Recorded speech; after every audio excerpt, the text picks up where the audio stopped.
35. Bring it out. So David received of her hand that which he had brought him, and said unto her, Go up in peace to thy house. See, I have hearkened to thy voice. Right, so David told her, thank God for her coming, for saving everybody, and that he's going to take heed to her advice.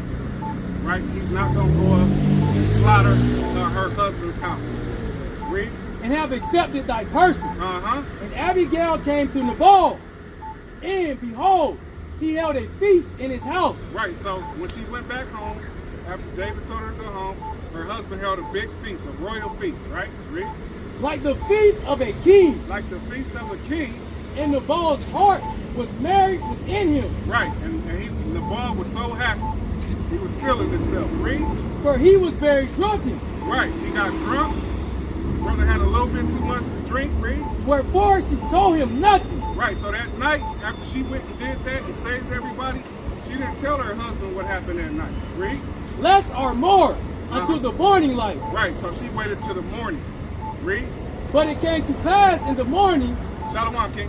when the wine was going out of Nabal. Right, so that morning, after he, had time to sleep that drunkenness off, right, and get his head back clear, read.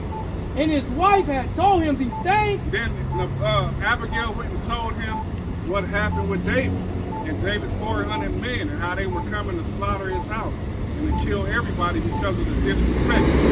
Read. That his heart died within him. Right, so once she told him what happened, he damn near fainted. He was in shock. You know what I'm saying? His heart, his mind died within him. Read. And he became as a stone. Right, and he just sat there stuck. You know what I'm saying? He actually visualized what could have actually happened. Read.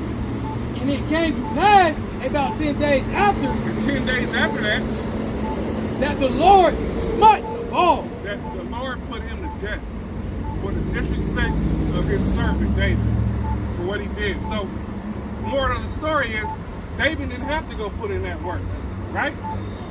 The Most High took care of it for him. Why? Because he was able to hearken to the advice of that mighty sister.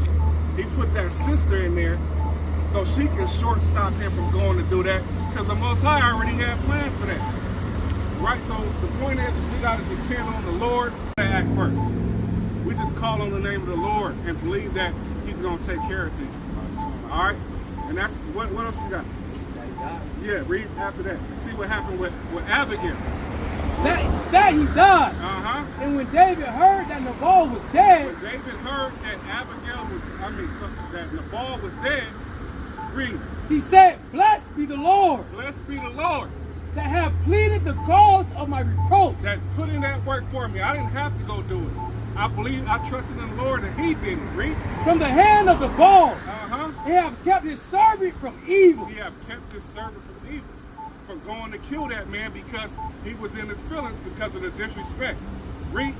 For the Lord have returned the wickedness of Nabal upon his own head. Right, so he was wicked to the Lord's servant, so the Lord paid him back with that same wickedness.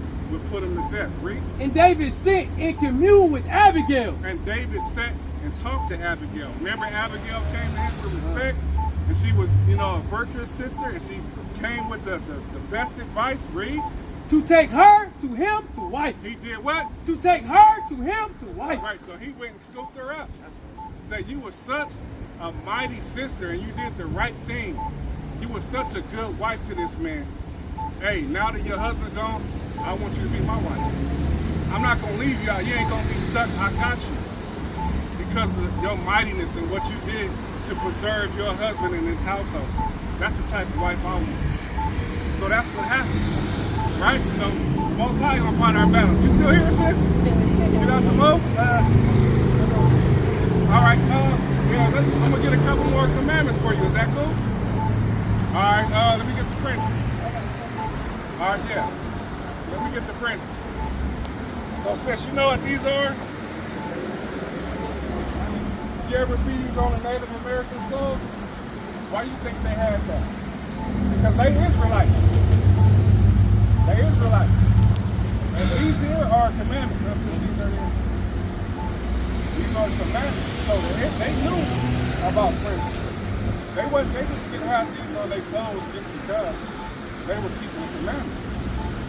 They refuse, and we're going to read it for you right here. 38. This is the book of Numbers, chapter 15 and verse 38. Bring it out.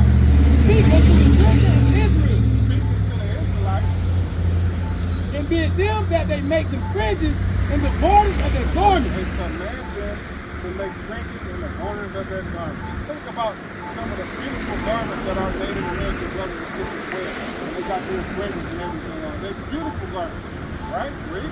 Throughout their generations. So we're supposed to have these on our garments throughout our generations with an S, right? And that means forever. Read. And that they put upon the fringe of the borders a ribbon of blue. Right, and upon these fringes, if you look at a lot of their garments, they have ribbons of blue on their garments too. Different types of blue, teal, light blue, all different types. And it shall be unto you for a fringe, that ye may look upon it. That we may what? That ye may look upon it. So the purposes of us having these fringes is for us to look upon them, read, and remember all the commandments of the Lord. and to remember the commandments of the Lord. And do them. And do them. Right? So this is a message to us, like when we're out in the world and, you know, just like we read that we ain't supposed to eat pork. I might go over to Freddy's and they try to serve me a burger with some bacon on it. And I look at one, I said, no, well, it's against the law for us to eat pork. It's not law. So no, I'm not going to keep the commandments and I'm not going to do that. Right? That's what it is for. Read.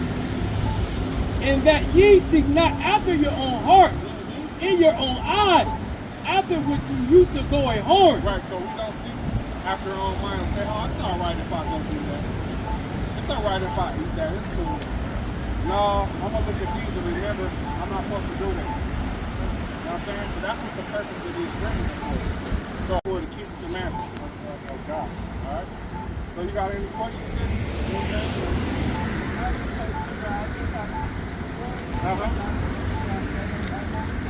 Oh, yeah? Okay.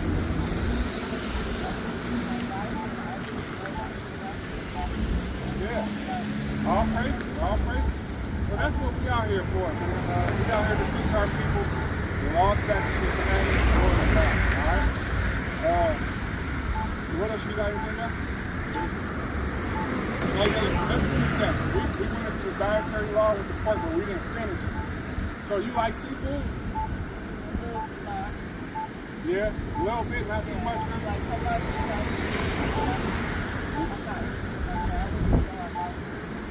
Okay, all right. All right, well, we're going to read that here. This is the book of Leviticus, chapter 11 and verse number 9. These shall ye eat of all that are in the waters. Right, so this is the law that shows us what we can eat that's in the waters. All right? Whatsoever have fins and scales. Whatsoever have what? Whatsoever have fins and scales. Whatever have fins and scales. In the waters and in the seas and in the rivers, them shall ye eat. Those are what we are supposed to eat. And all that have not fins and scales. And all that don't have fins and scales. In the seas and in the rivers, of all that move in the waters, and of any living thing which is in the waters, they shall be an abomination unto you. Right, they should be an abomination to you. Right? So, does crabs have fins and scales? What about shrimp? Lobster? Octopus? Starfish? Seahorse? Right, so what it's saying is the only things that we can eat in the waters have fins and scales. Yeah. Because like the clams and the crabs and lobsters, they're bottom feeders. No bone. They're bottom feeders. So they can all the junk that falls at the bottom and purifies the water in them. Right? So when we eat all that stuff, we're defiling our temple. Right? And then they're not able to clean the waters. That's why the beach looks on, the water looks all murky and filthy like that. Because they're taking all the bottom feeders out to clean the water. Right? That's disgusting. And just like, say, catfish. Catfish, they have fins, but they don't have scales. They're smooth. Like a shark or a dolphin. Right? So we can't eat that. A swordfish, we're not supposed to eat that stuff. That's an abomination to us, right? Look at Isaiah 44:4. All right, just to show how the Most High feels about abomination. So we can't eat those things. Those things have a purpose, but their purpose is not to be eaten by man. You know, it's just like if we have like a super sports car and it takes a certain type of oil or gas that the manufacturers made. We say, hey, don't put regular 87 in there. You need the premium gas. Because if not, it's going to mess up your engine. That's the same thing God is telling us. Don't put that weak fuel in your body or you're going to destroy your body. If you notice, a lot of our people die from high blood pressure, heart attacks, strokes. It's because of their diet.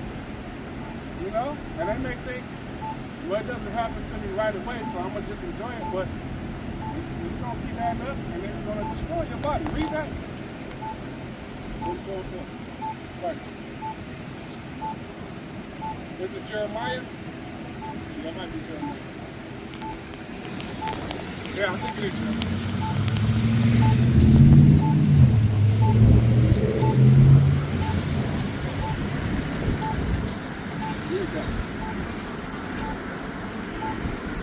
Yep. This is the book of Jeremiah, chapter 44, and verse number 4. Bring it out. Howbeit I sent unto you all my servants, the prophets. Yep. Rising early and sending. Start from the top. This is the book of Jeremiah, chapter 44, and verse number 4. Bring it out. Howbeit I sent unto you all my servants, the prophets, rising early and sending them, saying, oh, do not this abominable thing Don't eat this abominable thing, Rick. that I hate. That I what? That I hate. Right? That's God saying that. Don't do abominable things or eat abominable things because I hate abomination. Right? So if we want to be in line with God, we want to follow what He says. We don't want to do anything abominable. All right? Yeah, we don't want to do that. We want to be in line with the Most High commandments. What's up? Bring that out. Yep. This is the book of John, chapter 14, and verse 15. Bring it out. If you love me, This is Christ's law. Red letter, read. keep my commandments. If you love me, do what? Keep my commandments. If you love me, keep my commandments. Keep that dietary law because it's meant for your good. Like I'm only going to tell you what's good for you. I'm not going to tell you what's going to hurt you. So Christ said, if you love me, you keep my commandments. Right? And the commandments are for our good. All right? Let me ask you, how do we love God?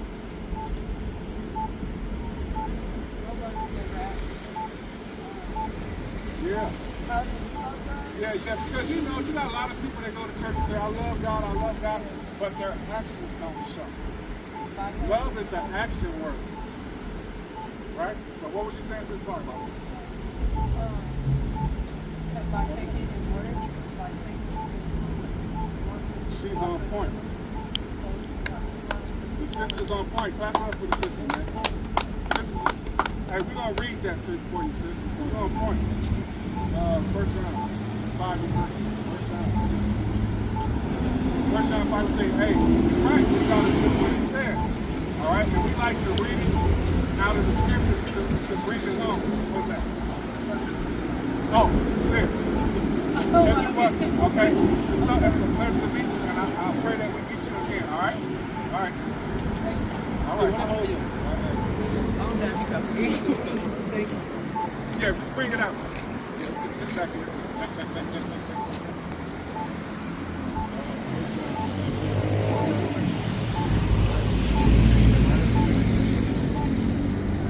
First John, all right, I'll clap it up for the sister, man. The sister sitting here getting these all back to the commandments all breaking. Bring that out, man. How do we love God? This is the book of 1 John, chapter 5, and verse number 15. Bring it out. And if we know that He hear us, whatsoever we ask. 1 John 5:3.